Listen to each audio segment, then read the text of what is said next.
Assalamualaikum warahmatullahi wabarakatuh. Shalom, Om Swastiastu, Namo Buddhaya, salam kebajikan dan salam sejahtera untuk kita semua. Di sini saya akan menjelaskan sedikit perbincangan yang mana tema pada kesempatan kali ini ialah COVID-19.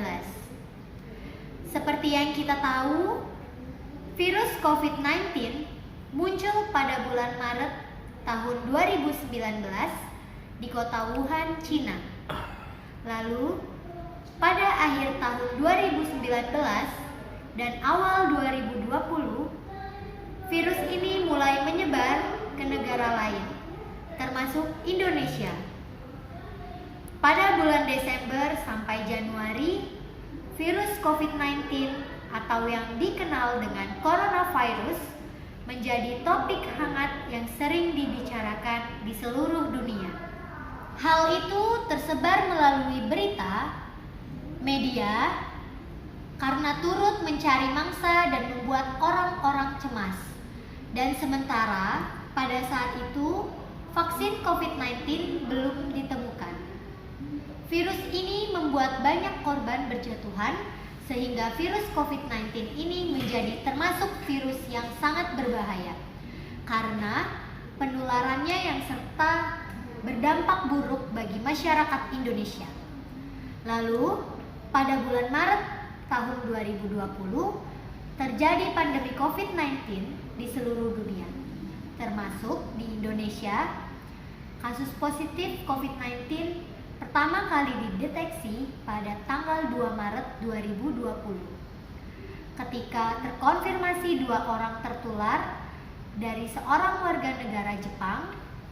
Pada tanggal 9 April, pandemi menyebar ke 34 provinsi dengan DKI Jakarta salah satunya, lalu Jawa Barat, Jawa Tengah, dan provinsi lain. Orang-orang mungkin bertanya, kenapa sih virus COVID-19 itu termasuk virus yang berbahaya dan mematikan? Lalu bagaimana virus tersebut menyebar begitu cepat? Mungkin untuk sekarang virus ini sudah tidak dianggap berbahaya, tetapi pada saat itu virus COVID-19 yang berbahaya karena belum ditemukannya vaksin atau pengobatan lainnya. Walaupun begitu, virus COVID-19 ini tetap berbahaya karena telah menyebabkan kematian pada orang-orang sekitar 40 juta kasus. Kemudian, bagaimana virus ini menyebar melalui saluran pernapasan? Yang pertama, berasal dari cairan. Cairan ini yang dikeluarkan melalui batuk, berbicara, dan bersin. Kedua, berasal dari udara, yang mana prosesnya hampir sama seperti gejala flu, yaitu menular dari satu orang ke satu orang lainnya. Yang ketiga, dari kontak fisik. Proses kontak fisik ini menularkannya melalui kulit yang berlangsung dari peredaran darah dan menular ke seluruh tubuh. Penularan juga bisa melalui hewan. Biasanya yang dapat tertular hewan yang kita pegang berasal dari tempat yang tidak kita tahu. Yang ketiga, berasal dari pasien yang terkena virus. Mungkin orang yang sudah terjangkit virus COVID-19 yang tinggal serumah dengan kita, atau petugas medis, atau orang lain yang sempat berkontak fisik lalu dengan pasien yang juga bisa terkena penyakit virus tersebut. Lalu, apa sajakah gejala yang dapat ditimbulkan oleh orang yang terinfeksi COVID-19 ini? Orang yang terinfeksi virus ini gejalanya hampir sama persis dengan flu dan pada umumnya, yaitu demam tinggi, sakit kepala, batuk kering, sesak napas, dan banyak hal lainnya. Tetapi masih ada satu hal yang menjadi ciri khas orang yang terjangkit virus ini, yaitu hilangnya indera penciuman. Hal ini membuat kita tidak bisa mencium aroma apapun yang masuk ke hidung kita. Para petugas medis perlu cermat untuk membedakan antara COVID-19 dan flu yang biasa. Karena kesamaan dari kedua gejala tersebut,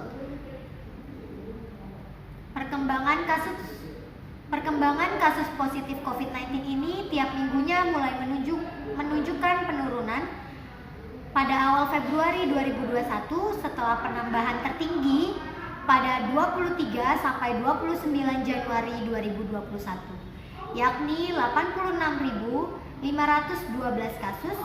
Pada minggu berikutnya, kasus positif minggu ketiga Februari, yakni pada 13 sampai 19 Februari, turun menjadi 61.400 kasus. Sementara, kasus sembuh COVID-19 tertinggi pada minggu kedua Februari, yakni 6 sampai 12 Februari, sebanyak 77.137 kasus di Indonesia. Pemerintah bersama dengan tenaga medis dan seluruh masyarakat Indonesia telah mengalami banyak masa sulit, terutama pada proses penanganan dan pengendalian pandemi COVID-19. Hal ini dapat dilihat dari adanya lonjakan kasus yang sangat signifikan hingga 2 kali dalam kurun waktu 1 tahun, di mana hal ini merupakan akibat dari adanya mobilitas yang cukup tinggi di tengah masyarakat pada saat periode libur panjang. Dalam keterangan pers terkait penanganan pandemi COVID-19 pada hari Selasa tanggal 28 Desember tahun 2021 dan disiarkan langsung di kanal YouTube Sekretariat Presiden Profesor Wiku Adhisa Smito selaku juru bicara Satgas Penanganan COVID-19 menyatakan bahwa perjuangan dalam melawan pandemi COVID-19 saat ini belum berakhir. Namun dengan harapan dan doa untuk tahun 2022, kasus COVID-19 di Indonesia dan juga di dunia diharapkan bisa mengalami perbaikan yang stabil, sehingga kehidupan sosial, ekonomi, pendidikan, dan yang lainnya dapat bisa kembali berjalan dengan sedia kala. Perjuangan dan kewaspadaan harus tetap dilanjutkan dengan tetap menjaga protokol kesehatan dan melakukan vaksinasi guna meminimalisir hospitalisasi dan kematian akibat COVID-19.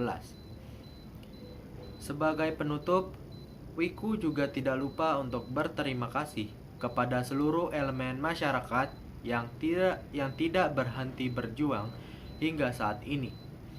Selain itu, rasa terima kasih juga diberikan kepada tenaga medis dan rekan-rekan media yang telah menyampaikan perkembangan kasus tanpa lelah. Kerja keras dan kerjasama yang dilakukan oleh pemerintah dan seluruh elemen masyarakat akan terus berlanjut hingga membawa Indonesia kembali ke situasi dan kondisi yang normal dan juga bisa kembali sehat. Kemudian sampai pada tanggal 11 Desember tahun 2022, Indonesia telah melaporkan 6.698.790 kasus positif dan menempati peringkat pertama terbanyak di Asia Tenggara dalam hal angka kematian. Indonesia menempati peringkat ketiga terbanyak di Asia dengan 160.224 kematian. Namun, angka kematian diperkirakan jauh lebih tinggi dari data yang dilaporkan, lantaran tidak dihitungnya kasus kematian dengan gejala COVID-19 akut yang belum dikonfirmasi atau dites. Sementara itu, diumumkan bahwa 6.498.757 orang telah sembuh, menyisakan 39.809 kasus yang sedang dirawat.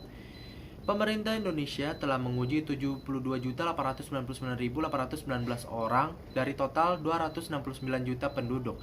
yang berarti hanya sekitar 269.796 orang per juta penduduk. Sebagai tanggapan terhadap pandemi, beberapa wilayah telah memberlakukan pembatasan sosial berskala besar atau PSBB yang diberlakukan pada tahun 2020. Kemudian kebijakan ini diganti dengan pemberlakuan pembatasan kegiatan masyarakat atau PPKM pada tahun 2021. Pada 13 Januari 2021, Presiden Joko Widodo menerima vaksin COVID-19 di Istana Negara, sekaligus menandai mulainya program vaksinasi COVID-19 di Indonesia. Meski sudah lebih dari 1 tahun, pandemi virus corona masih terus menyerang penduduk dunia tanpa henti. Di Indonesia, angka kasus positif virus corona sudah jutaan. Kabar baiknya, banyak juga orang yang berhasil pulih dari serangan virus COVID-19 ini.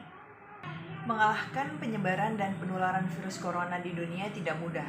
Namun, beragam upaya terus dilakukan para ahli dan penduduk global demi mengakhiri ancaman virus yang terus menyerang bertubi-tubi. Di beberapa negara termasuk Indonesia, pemerintah membuat pedoman dan protokol kesehatan untuk menghadapi virus corona ini. Di negara kita, protokol kesehatan ini dikenal dengan sebutan 5M. Sudah tahu apa saja protokol kesehatan 5M untuk membantu pencegahan virus corona? Berikut protokol kesehatan 5M tersebut. Yang pertama ada mencuci tangan. Rutin mencuci tangan hingga bersih adalah salah satu protokol kesehatan yang cukup efektif untuk mencegah penularan virus corona. Namun hasil yang maksimal, kamu disarankan untuk mencuci tangan setidaknya selama 20 detik beberapa kali sehari, terutama saat sebelum memasak atau makan, setelah menggunakan kamar mandi, setelah menutup hidung saat bersin atau batuk. Untuk membunuh virus dan kuman-kuman lainnya, gunakan sabun dan air untuk membersih tangan dengan alkohol setidaknya dengan kadar alkohol 60%. Yang kedua ada memakai masker. Pada awal pandemi virus COVID tahun lalu, Organisasi Kesehatan Dunia (WHO) mengatakan bahwa penggunaan masker hanya direkomendasikan untuk orang sakit, bukan orang sehat. Namun virus corona jenis yang baru yang merajalela hingga saat ini membuat protokol kesehatan bisa berubah-ubah seiring bergulirnya waktu. Kesehatan virus corona terkait masker pun semakin digalakkan.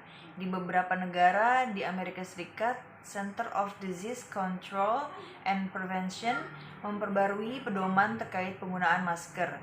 CDC menghimbau masyarakat Amerika Serikat harus memakai masker meski berada di dalam rumah pada kondisi tertentu. Menurut CDC, penggunaan masker di dalam rumah perlu dilakukan ketika pertama, terdapat anggota keluarga yang terinfeksi COVID-19. Terdapat anggota keluarga yang berpotensi terkena COVID-19 karena aktivitas di luar rumah, merasa terjangkit atau mengalami gejala COVID-19, ruang sempit, tidak menjaga jarak minimal 2 meter. 3. Menjaga jarak. Protokol kesehatan lainnya yang perlu dipatuhi adalah menjaga jarak. Protokol kesehatan dimuat dalam Keputusan Menteri Kesehatan Republik Indonesia dalam protokol kesehatan bagi masyarakat di tempat dan fasilitas umum dalam rangka pencegahan dan pengendalian COVID-19. Disebutkan menjaga jarak minimal 1 meter dengan orang lain untuk menghindari terkena diplos dari orang yang berbicara, batuk atau bersin, serta menghindari kerumunan, keramaian, dan berdesakan. Bila tidak memungkinkan melakukan jaga jarak, maka dapat dilakukan berbagai rekayasa administrasi dan teknisnya. Rekayasa administrasi dapat berupa pembatasan orang, pengaturan jadwal, dan sebagainya. Sedangkan teknik rekayasa antara lain dapat berupa pembuatan jalur partisi, pengaturan jalur masuk dan keluar, dan sebagainya. Yang nomor 4 ada menjauhi kerumunan. Selain 3 hal di atas, menjauhi kerumunan merupakan protokol kesehatan yang juga harus dilakukan. Menurut Kementerian Kesehatan Republik Indonesia, masyarakat diminta untuk menjauhi kerumunan saat berada di luar rumah. Ingat, semakin banyak dan sering kamu bertemu orang, maka kemungkinan terinfeksi virus corona pun semakin tinggi. Oleh sebab itu, hindari tempat keramaian terutama bila sedang sakit atau berusia di atas 60 tahun lansia. Menurut riset, lansia dapat mengidap penyakit kronis memiliki risiko tinggi yang lebih tinggi terserang virus corona. Yang kelima ada mengurangi mobilitas. Virus penyebab corona bisa berada di mana saja, jadi semakin banyak dirimu menghabiskan waktu di luar rumah, maka semakin tinggi pula terpapar virus jahat ini. Oleh karena itu, bila tidak ada keperluan yang mendesak, tetaplah berada di rumah. Menurut Kemenkes, meski sehat dan tidak ada gejala penyakit, belum tentu dirimu pulang ke rumah dengan keadaan yang sama. Pasalnya, virus corona dapat menyebar dan menginfeksi seseorang dengan cepat. Vaksinasi COVID-19 pertama kali ditemukan di Jepang dengan melalui proses yang panjang serta penelitian dengan menunjuk beberapa sampel. Dengan adanya vaksin ini, WHO mengaku kecewa karena ada beberapa masyarakat yang menganggap dengan adanya vaksin ini bahwa pandemi telah berakhir. Nyatanya, pandemi masih berlangsung hingga saat ini. Direktur Jenderal WHO menyatakan kemajuan dalam vaksin memberikan kita semua harapan dan melihat ujung dari penyelesaian masalah pandemi ini. Namun, ini bukan berarti pandemi telah berakhir. Sebab nyatanya masih banyak negara yang berkelut dengan tingginya penularan virus yang memberikan tekanan bagi rumah sakit serta para tenaga medis. Vaksinasi COVID-19 merupakan salah satu upaya pemerintah Indonesia dalam menangani masalah pandemi ini. Vaksinasi COVID-19 bertujuan untuk menciptakan kekebalan kelompok imun agar masyarakat menjadi lebih produktif dalam menjalankan aktivitas sehari-hari. Masyarakat Indonesia sangat menyambut baik dengan adanya vaksinasi COVID-19 ini. Hal ini berdasarkan hasil penelitian perusahaan peneliti pasar global atau Global Market Research tentang perilaku masyarakat selama pandemi COVID-19. Survei tersebut menyatakan bahwa 80% masyarakat Indonesia menyambut baik dan bersemangat untuk menerima vaksin. Penelitian ini dilakukan secara daring atau online sejak tanggal 14 sampai 15 Februari 2021 yang dilaksanakan di 6 negara diantaranya Thailand, Filipina, Singapura, Malaysia, Vietnam, dan Indonesia. Hasil survei tersebut juga menunjukkan bahwa program kampanye yang dilakukan oleh pemerintah dalam mengedukasi, menghimbau, dan mengajak masyarakat agar turut andil dalam vaksinasi COVID-19 dinyatakan cukup baik. Dukung terus vaksinasi COVID-19 karena vaksin yang digunakan terjamin aman, berkualitas. Selain itu tetap disiplin 3M, menggunakan masker, mencuci tangan, pakai sabun dengan air bersih, mengalir selama 20 detik, menjaga jarak minimal 1 meter, menghindari kerumunan, membatasi mobilitas agar Indonesia segera pulih dan bangkit dari pandemi. Program vaksinasi COVID-19 di Indonesia mulai dilakukan oleh pemerintah pada Rabu 13 Januari 2021 di Istana Negara. Orang pertama yang disuntik vaksinasi buatan Sinovac adalah Presiden Joko Widodo. Pada saat yang sama, sejumlah pejabat, tokoh agama, organisasi profesional, serta perwakilan masyarakat turut mengikuti vaksinasi. Ada 4 tahapan yang dilalui oleh Presiden saat penerima suntikan vaksinasi COVID-19. Pertama, pendaftaran dan verifikasi data yang dilakukan di meja 1. Screening berupa anestesi dan pemeriksaan fisik sederhana di meja 2. Dengan melakukan pengecekan tekanan darah, suhu tubuh pada meja 3. Presiden menerima suntikan vaksin COVID-19 yang disuntikan oleh vaksinator Profesor Dr. Abdul Muntalib yang merupakan dokter kepresidenan. Usai divaksinasi, Presiden menuju meja 4 untuk dilakukan pencatatan dan harus menunggu selama 30 menit untuk mengantisipasi apabila ada kejadian pasca imunisasi. Sebagai penerima vaksin, Presiden juga diberikan kartu vaksin dan edukasi pencegahan COVID-19. Setelah dilakukan penyuntikan vaksin COVID-19, Presiden juga turut mengingatkan agar masyarakat yang nantinya akan divaksinasi agar tetap disiplin dalam menetapkan protokol kesehatan 3M. Sehari setelah penyuntikan kepada Presiden Joko Widodo, vaksinasi akan dilakukan serentak dan bertahap pada tenaga kesehatan di 34 provinsi di Indonesia. Vaksinasi dapat dilakukan setelah terbitnya izin menggunakan darurat emergency use authorization dari Badan Pengawas Obat dan Makanan, serta fatwa halal dari Majelis Ulama Indonesia. Setelah Presiden Jokowi, para tenaga medis yang akan menjadi sasaran selanjutnya untuk vaksinasi COVID-19, karena tenaga medis adalah garda terdepan dalam penanganan COVID-19 ini.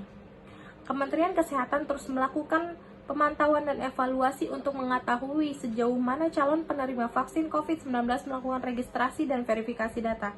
Apabila registrasi tidak dilakukan hingga batas waktu yang ditentukan, nanti sasaran akan didata petugas dari TNI dan Polri untuk mengidentifikasi penyebab tenaga medis tidak melakukan registrasi ulang.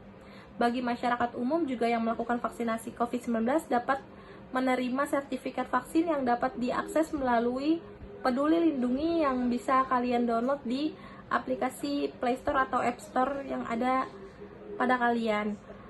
Juru bicara COVID-19 meluncurkan anjuran vaksin tahap 3. Setelah kemarin ditetapkan tahap 2, sekarang naik menjadi tahap 3 yaitu vaksin booster. WHO beranggapan bahwa varian baru coronavirus semakin membuat masyarakat tidak tenang. Banyaknya varian yang muncul serta gejala-gejala yang tidak terlihat membuat orang semakin waspada. Yang belum vaksin, mari kita vaksin untuk melindungi diri kita dan orang-orang yang kita sayangi. Demikian pidato dari saya. Wassalamualaikum warahmatullahi wabarakatuh.